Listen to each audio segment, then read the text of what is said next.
I was raised in a Christian home. I attend a Christian school and go to youth group, but my life is far from perfect. My real relationship with God didn't take place till I was 8. That was when my sister got sick with liver disease for 6 years. I felt like she was never going to heal.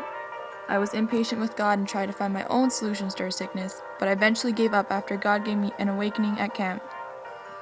We were singing around the campfire when I saw a vision of my sister dancing with God, full of life. It worried me, so I spoke with the pastor.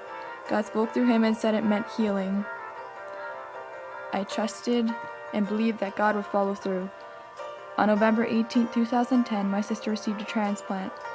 Within a few days after, my grandfather passed away. This was horrendous timing because we couldn't be there for my extended family and they couldn't be there for us. Our family fell apart. You give and take away repeated over and over in my head. Nothing seemed fair. I wanted God to fix things, but again I got impatient. A year and a half later, I started to blame my parents for still not fixing things. I blocked out God and turned to worldly comfort. In March 2012, I went on a missions trip to Belize, originally to Peru, but that didn't work out. There, I was once again awakened by God. He wanted me to let go of unhealthy relationships and trust Him with everything. It took discipline, but I did just that.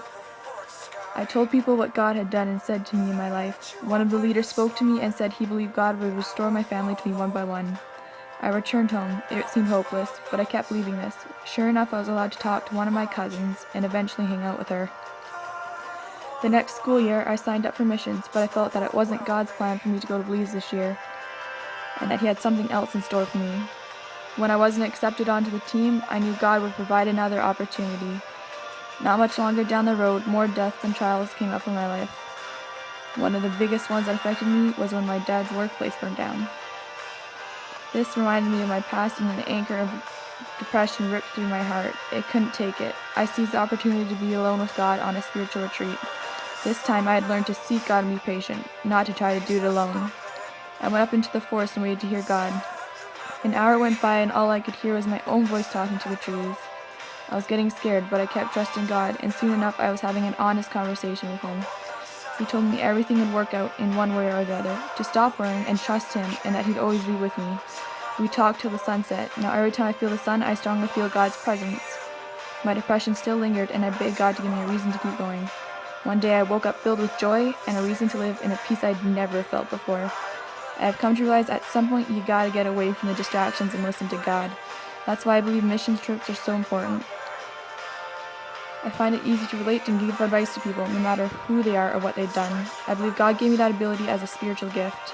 I know God will be with me wherever I go, and I'm eager to share my story with others, to show them God does have a plan, and to help them in whatever way I can. I like to see how God works in people all over the world.